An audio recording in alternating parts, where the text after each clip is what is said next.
Welcome to Winterberry English Academy. I am Jantali Silva. මුලින්දලම ඉංග්‍රීසි පාඩම් මාලාවේ 3 වෙනියි මේ. අපි අද කතා කරන්න යන්නේ නාම පද ගැනයි. We are going to talk about nouns. යම් කෙනෙක් හෝ යම් දෙයක් ගැන අලුතින්ම කතා කරන්නට පටන් ගනිද්දී යොදා ගන්නා bear කියන ඩමිය ගැන නැවතත් පොඩි මතක් කිරීමක් අපි කරගනිමු. එක්කෙනෙක් හෝ එක දෙයක් නම් there is.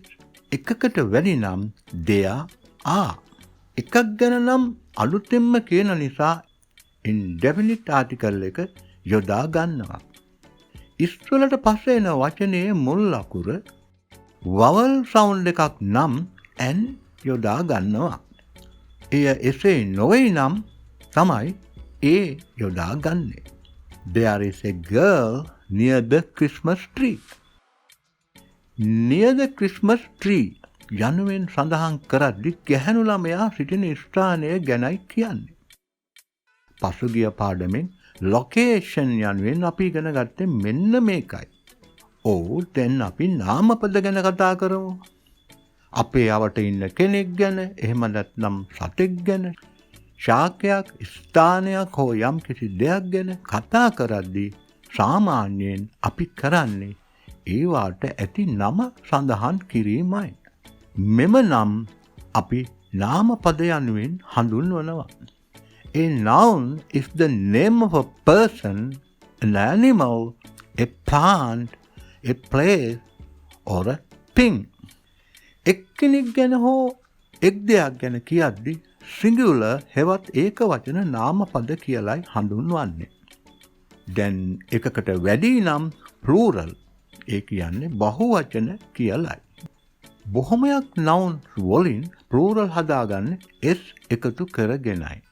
cat cats, book books. y අකුරෙන් අවසන් වෙන nouns වලදී y අකුරට කලින් අකුර තමයි හොඳට බලන්න ඕන. ඒක vowel එකක් නම් එකම එක s අකුරක් එකතු කරගන්නවා. boy boys, donkey donkeys. There is a donkey behind the fence. There are 2 donkeys on the farm.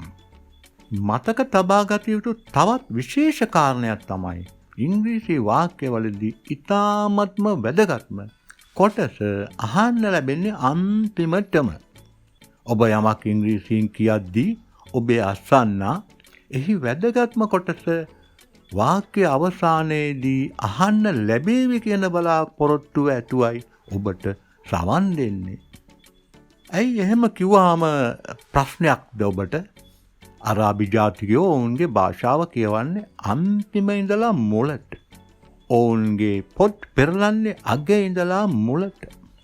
එතකොට ස්පාඤ්ඤ භාෂාවේ ප්‍රශ්නේ මුලටම ප්‍රශ්නාර්ථ ලකුණ දාගෙනයි ප්‍රශ්නේ පටන් ගන්නෙ. ඉතින් අපි වවුලගේ ගෙදර ගියාම එල්ලිලා එයාලත් එක්ක හොඳ කතා බහක් කරන්න වෙන්නේ. There is a donkey behind the fence. එහෙම කියද්දි අන්තිමට කියන වැට ගැන ලොකු අවධානයක් යොමු කරනවා අසන්නාට. ඒ කියන්නේ location එක ගැනයි. The fence කියලා කියද්දි the කියන definite article එක මේ ආකාරයෙන් යෙදුවේ ඒ නිසයි. There are 2 donkeys on the farm. යන වාක්‍යයක් මේ විදියමයි. ඊළඟට there's a girl near the Christmas tree. එම වාක්‍යයක් මෙන්න මේ ආකාරයේම වාක්‍යයන්ගෙන් එකක්. y අකුරට කලින් අකුර තමයි අපි බලන්න ඕන කියලා කිව්වා.